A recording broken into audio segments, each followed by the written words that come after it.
Hi everybody and welcome back to my video channel here at YouTube. And I thought today, it's been a while since I was here making a video now because I've been very busy. I've been taking some certifications. But I thought I'll sit back and look at what's some of the new, I shouldn't say necessarily totally new, but new to me. And I came over this video and it was talking about something I haven't heard of before, but like a week and a half ago or something like that. And it was called DuckDB. DuckDB. Now, a lot of the new tools that people are using these days have weird names, I think. And it kind of, I don't know, it gives me like comical description of what they can really do. Now, there's nothing comical about DuckDB. It's super powerful. It's very lightweight with a lot of extensions, but it's very fast and it's very efficient. And it's kind of built as a combination of the modern type of database versus the old, heavy, robust relational databases of the past, such as Oracle, SQL Server, Teradata, and those kind of databases. So what I want to do today is just give you a kind of intro to DuckDB. And I also have another tool I'm introducing to you. And depending on how this goes, I might start looking into how you can connect to other programs against DuckDB. But I first want to get you started on this so you can actually see what it is. And so let's get going. So let's take a look at some of the sources you can use for getting started. So there is, and I will put some of the references that I'm using in here in the description in this video. But when you first go to duckdb.org, you can see it up here. Then you're going to be introduced to this page. There's installation for you, there's documentation for you, and there's all kinds of other things in here. So if you look at it, you choose whatever you want to, how you want to install it.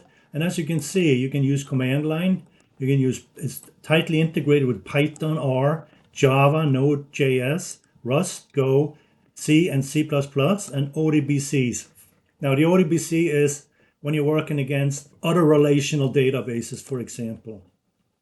So it will be like the driver you connect to those. You can do binary, or you can do like a source. You can do Windows, Mac, or Linux. So it's very flexible. What you can do is, if you run it on Windows like I do, you can copy this zip file and down to a folder for you. And that will actually place this in its own folder. So much like SQLite, DuckDB is kind of using the background that SQLite was using to be very flexible, very portable, very self-contained, and they don't really want to have a lot of connectors and so forth, although you can connect to other things. But they want to be able to kind of stand alone. So once you want to install this, you can just go ahead. And if you want to do it with Python, you can go and do a pip install. There is this one here. So let me just show you quick. I downloaded this zip file. And when you do, you'll get a zip file, and then you expand the zip file and you end up like in a folder like this. And there's an executable here.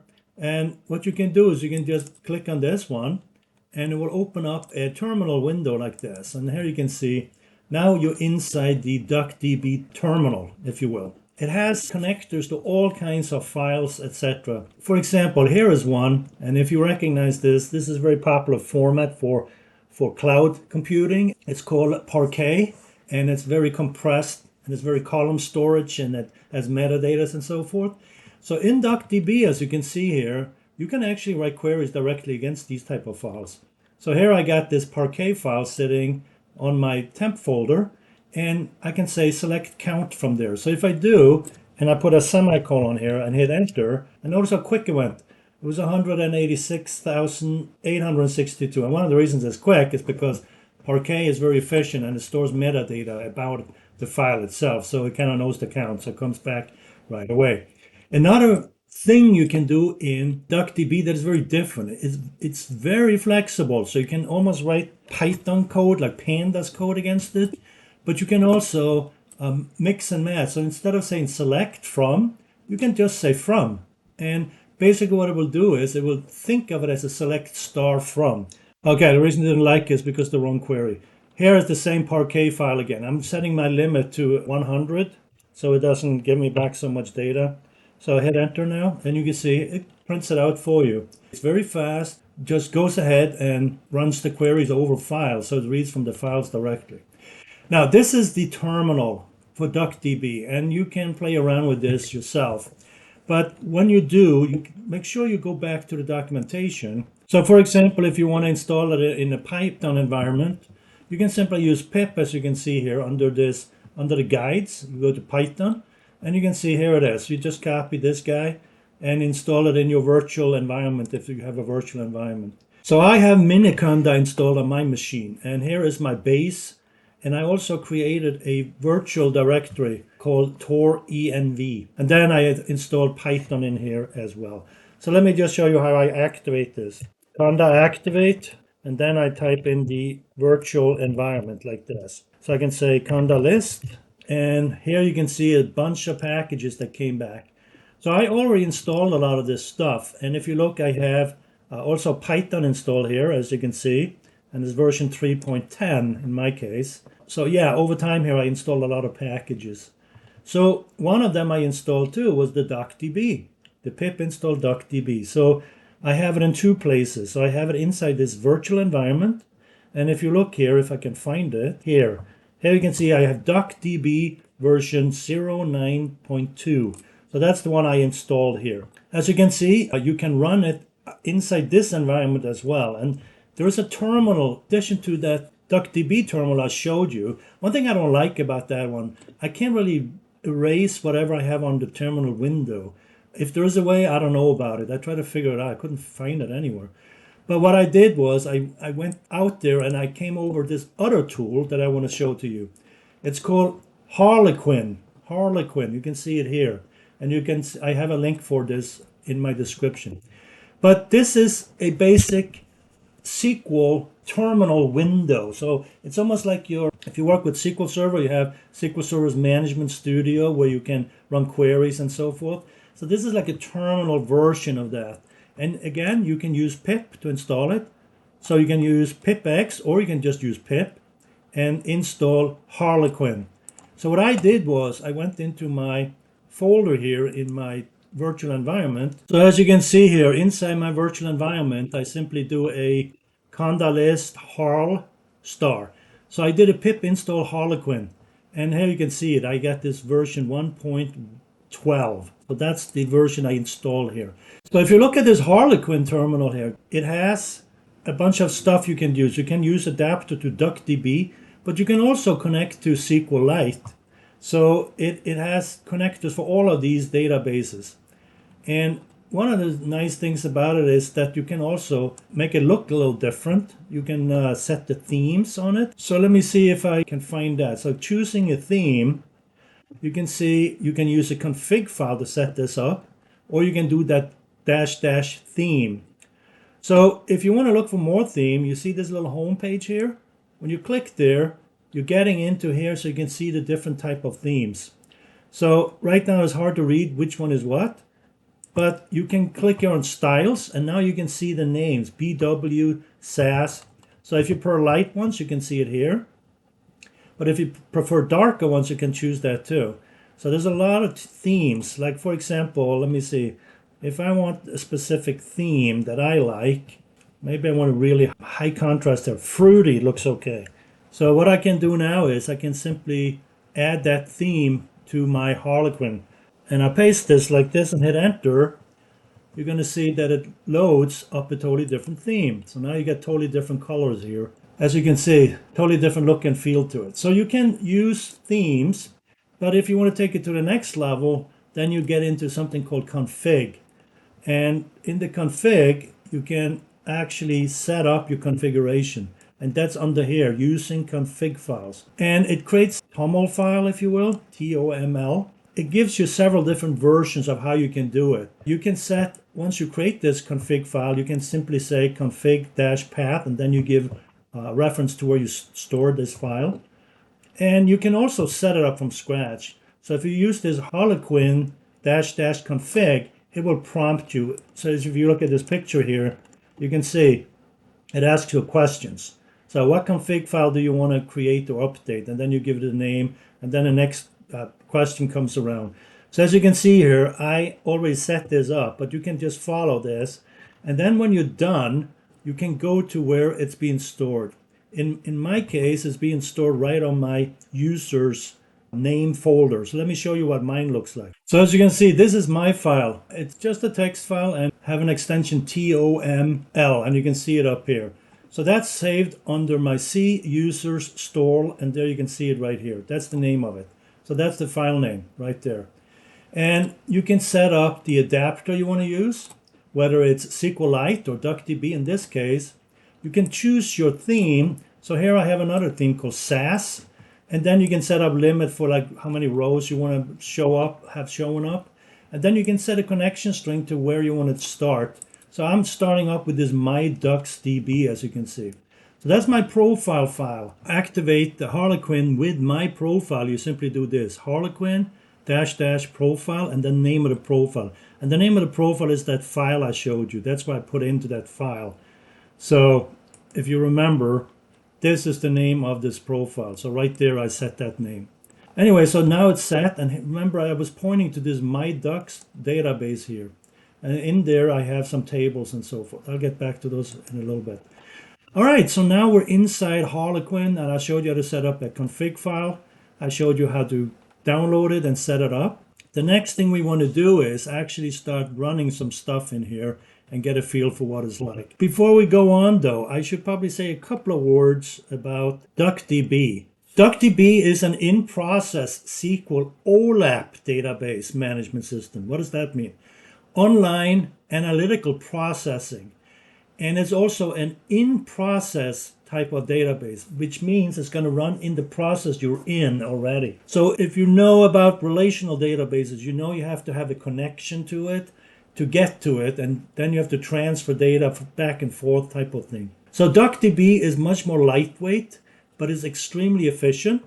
Some of those great features, if you compare to other databases, are that it's simple and portable, much like SQLite is, and it has no external dependencies. So when you download that zip file that I showed you, you can just start using it right there. You just have to run that executable and you're up and running. Or you can obviously use it with other programs as well, like Python or Java, etc., which I showed you in the documentation.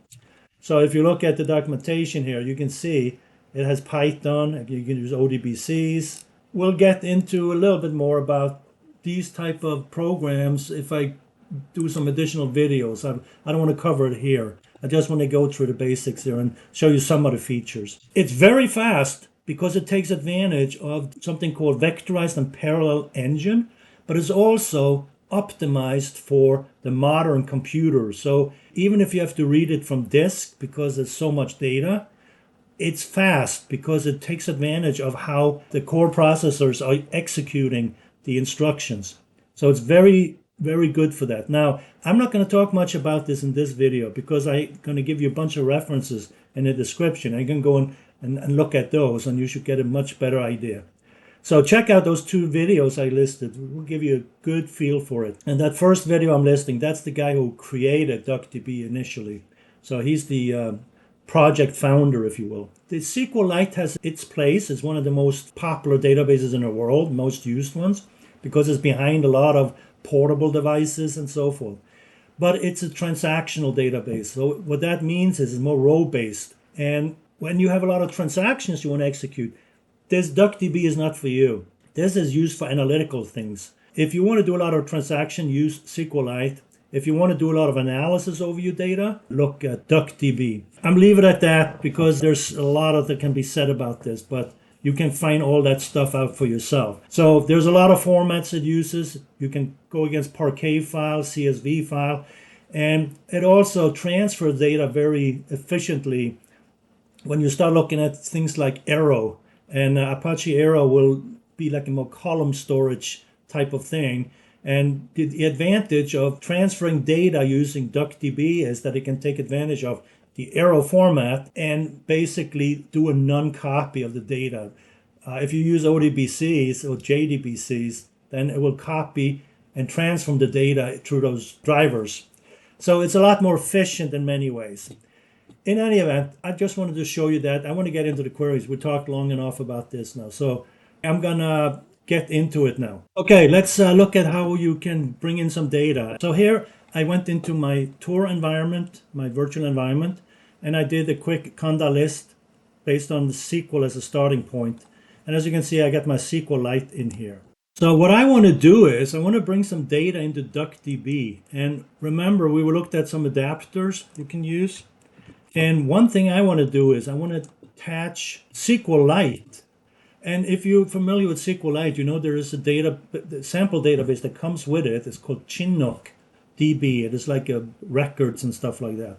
So here I'm saying attach this Chinook DB that sits in the same user stall folder as I'm running it from. It's of type SQLite. So what I can do is I can run that now. So you can run the query like this, or you can hit Control Enter. So it says it successfully did this in 0.8 seconds. Okay, so now I can say use Chinook. So let's do that. Control Enter that, and we're done. Now that database should be attached to DuckDB. So what I can do now is I can do like show tables maybe. And here you can see here's all the tables that are in that database. So now it has converted it into DuckDB using that adapter from SQLite. So you can actually bring in databases from, and you can see it over here. This is the database that we brought in from SQLite. And now, of course, you can run queries against it. You can say stuff like from albums, maybe, albums. And here you can see you're getting all the data coming back. So that's an easy way of connecting to other data sources and take advantage of DuckDB's query execution within here. So then I'm running inside the Harlequin. This is the shell for Harlequin. Okay, so that's one nice thing you can do with DuckDB. You can also save files. So here I'm saving data from SQLite, Chinook's albums table to a parquet file. So I'm going to get it from here and I'm going to save it as parquet. So notice here I'm using the copy keyword and then the database name and then the table name. So when I run this now, you can see it here. It saved it as albums. Just query it right back to see what it looks like. So now it should be stored as a parquet file right on this root folder here. And if I want to bring back my first 100 rows from that parquet, I can simply run this. And here you can see, here is the first 100 rows. So that's another way you can do it. You can save it right to from here into parquet files like this. Another thing you can do, you can actually get the metadata from the parquet file. When you do that, it will look something like this. You can say select star from parquet underscore metadata from this particular file. And you hit that, and it will give you all kinds of information about that file here. Now, I'm not going to go through this. This is something you can try to figure out on your own, but just do a Google search on parquet file and metadata. Another thing you can do, you can get the schema for it. So you can do this and hit enter. And here you can see the types and the converted types and from all the data that came in. And here are the fields, as you can see. So that's a little bit about the parquet. So now I want to set the reference just like you do in SQL Server and those type of things. You switch databases. So here I want to set it back to this myducks by using the use statement. With this myducks database, I have a couple of tables here. I have this stocks table and I have this albums table. Now what I want to do is I want to query the stocks data here. So you can see here is the fields. One thing I can do just to show you the capacity of using DuckDB, it also has analytical functions and Windows functions built into it. So let me take out some of this stuff here now. So here is an analytical function, and I can use a CTA or common table expression syntax, which you can find in most modern databases these days. And all you do is you give it an alias, and this is a good method to use when you're going to be running a bunch of different queries, but you're going to run it against a core data set. So the core data set in this case, I only have one query here, so this is not really, but instead of me using a sub-select, I can just do it this way. So I'm selecting the ticker, the timestamp, and the adjusted close from over here. And then I create a row number. So this is the analytical function. I'm using the row number over, and I'm going to partition by ticker. So if I have more than one stock, I'm going to first group it by those stocks.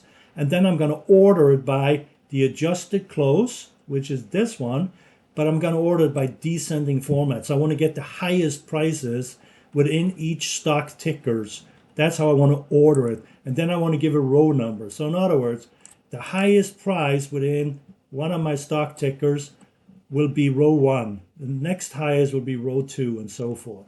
And then from there, I'm going to select from this CTE where the row number is less than 3. So I want the 3 highest adjusted close stock prices.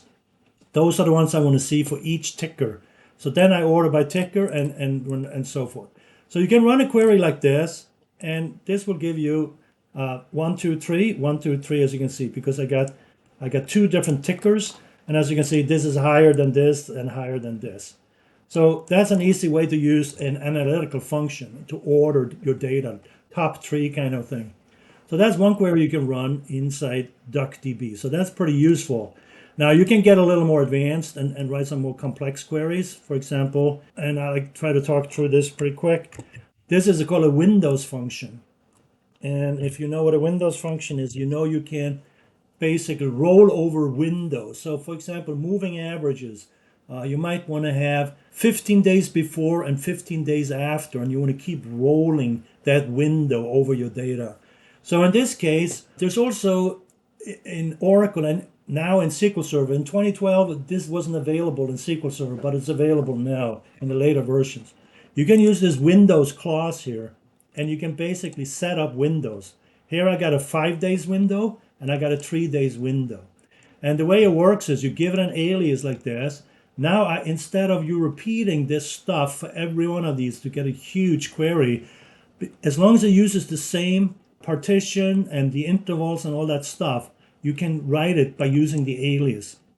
So if you look here, I give it a 5 days, an alias, and I partition by ticker, which is going to be ABV or Palantir. And then I'm going to do it over this 5 day one. So basically this portion. And what that says is group it by ticker, order it by timestamp, so I get sequentially time series. But then it says range is between interval of 3 days before and 3 days after. That's what this does. So in other words, 3 days before plus today plus 3 days after. So that would be 7. I'm sorry, this is the wrong query. Really, it should be 2 here, and this one should be 2, right? So you have 2 days lagging and 2 days leading, and then you have today. So that'll be 5 days total. So that should be that one. And then if I want 3 days, there will be 1 day before, 2 day plus today plus 1 day following, meaning leading. So now you should be able to order by column 1 and 2. So column 1 will be ticker, column 2 will be timestamp. So I'm ordering by those 2. And you can use all these aggregation functions like the min, average, max. So this will be a rolling kind of total. So let's run that and see what happens. Control Enter, and here you can see the results. So you can take a look at this yourself, but this is like moving averages kind of calculation. And you can also do queries for JSON. So if you look at the documentation, we're down here in extensions. And if you look, you can use the JSON here, and it tells you all kinds of uses for JSON. And I have this app setting JSON. It looks something like this. So it's an array. You can see it starts with an array, or in Python you call those lists, I guess. We're talking about JSON here, but equivalent in Python will be like a dictionary, okay? So here you can see there will be the key, and this will be the value pair in the dictionary object in Python. So email host, email username, email password, and then I have some nested stuff here. If you just use the JSON converters directly, if it's a simple one, then it will work. But if you have more nested stuff, you might have to do a little more work to it. Because here I got logging, and then there is like a dictionary object within there, or a JSON object. And then I have yet another one here. So there's like 2 levels. So as you can see, this is what it looks like. So if I want to run that JSON file in my host here, you can see I'm going to read JSON from this file. And you could have listed more than one file here. And the columns, I'm pointing to is I want to return email host. I want to type varchar. I want to return email username of varchar, password of varchar, and then this logging of varchar. So when I run this guy now, you can see it gives me this. But I don't really want this format here. But remember, I talked about the nesting. So you might have to do some more work to get this further out. So I don't want to bring out all this stuff because this doesn't give me much. But let's say if I want to get a hold of this default and I expect to see information when I do. That means I got to drill in to logging, which is this column header. And then I got to drill in again to log level to get to the default. So when I do that, you can see it here, to logging, get to the log level, and then I can get to the default. So how do I do that? Well, what I can do is I can just nest it a little bit more. So let me bring this up. So here I expanded that JSON file a little bit more. All right, so here I'm going and using something called JSON extract. There's several functions here within JSON. And I'm passing in this logging field that comes from here, right here. And then I dig in because this logging was having sub-levels of under logging, I want to get the log level and I want to get the default. So that's the field I want to call default in my output. And I use a JSON extract function to do that. So when I do that now, you can see I'm getting the default out here. So if I did the same with these other here, I could just add those columns as well. So that's how you do more nested type of JSON. Okay, so that's a little bit about JSON. So we can look at this example here. We're dealing with a little more data now. So I'm going to see if this table exists, and if so, I'm going to drop it. So let me run that. Then you can use the copy function, and where I'm selecting everything from this folder. So this folder has many different files, as you can see. It goes from 2019 here all the way through the whole year, it looks like. It looks like the whole year. Maybe I'm missing a couple of months. But you can see here is the data for all those, and you can see the size of this data. So it's not huge. Now, DuckDB can handle data up to pretty much, depending on how it's loaded, but you can get in the gigabytes. So possibly handle up to 100 gigabytes of data in DuckDB. So it's very efficient, and you can produce a lot of files and so forth, and a lot of data for you. So, and running on your laptop, you don't necessarily have to have a data warehouse or cloud-based solution for it. In many respects, a lot of the cloud solutions, they never have that enormous amount of data. So some of it is overkill for some of the jobs that you see out there. This is very efficient. You can run on your laptop. So not a lot of data here. It's pretty small. But let's just see how we can put this together and create one file out of it. So that's the point of this whole exercise here. So here I got copy statement, select from everything from these CSV files. I'm using this star pattern here. And then I want to save it into this format here. So I'm going to run that file. And it's done. In 0.45 of a second, it loaded all those files into one file, a parquet file. So let's see. There's the sales data parquet, as you can see. Let's take a look at it and see what it looks like. Let's get a count and so forth out of it. Yeah, you can see it here, 186,862. And you could see how it ran in half a second to create that parquet file. That's how you can load a lot of files into one parquet file from one format to another, from CSV in this case. Here I have a file that I'm looking for certain records. So let me just copy the data, and I'm going to use the Regex 101. So here I am in Regex 101. And I have some data. Then I have a regular expression I want to try out to see. Now, if you look at my screen here, you can see I entered this particular regular expression in. So what it says is grab, and you have to escape the D because it is a keyword. So it's /D plus means grab any digits you can find, followed by a comma, if you find it. That's what a question mark says. It looks back here and see, if I see it, I'll include it. If not, I won't. And then add whatever digits comes after.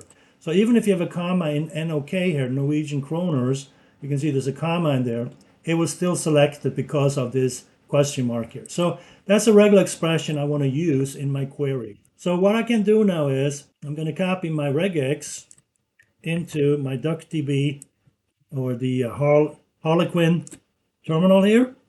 And as you can see, I can use regex extract, and then there's all. So there's several functions you can use here for regex. It's a little tricky to find some of this stuff, but if you go under SQL and you go under functions and you scroll down, you can see there's a pattern matching here. And under pattern matching, they show you like statements and so forth. But if you scroll towards the end here, you can see here are the regex functions that it has. It has the replace, it has an extract one, and you can see it's using this RE2 library as a backbone for this functionality. You can also use matches and with true, false, etc. But the one I used in my case was an extract one. So I'm using extract all in this case. Because I put it as a group here, by surrounding it with these parentheses, I choose the first group here. And that's the one I use for this extract all. So now when I run it, as you can see, you'll get all of the records out. There was USD 100, ITL 400, and so forth. I'm only getting the numbers. So that's a nice little feature right there. You can also use it for dates. So what if I want to extract the year, the month, and the date out of a regular expression? Well, I can use a combination of functions. I can use this unnest function. Here is the string that has the year, month, and day. And here you can see I have the regular expression. So pick the first one and then a dash.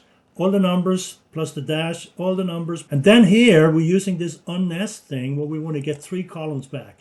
So here's what that will look like when I run it. Notice it grabs the year and assign it here, and the month, assign it here, and the day, it assigns it here. So that's a regular expression. What if I want to create like a function or something in DuckDB? Can I do that?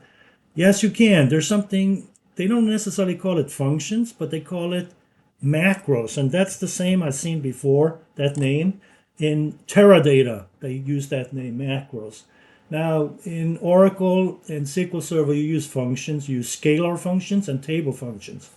And here you have a similar concept. You can create scalar or you can create table functions. So here's an example of how you could do that. There's plenty more examples in the documentation. So here what I'm doing is I'm saying create or replace, much like you do in Oracle. You can create or replace a function or procedure.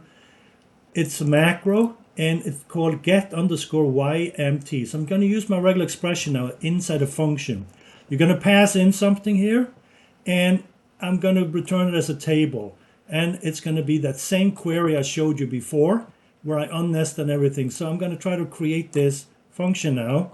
And as you can see, it is successfully executed. Create this function here, and it's called get YMD.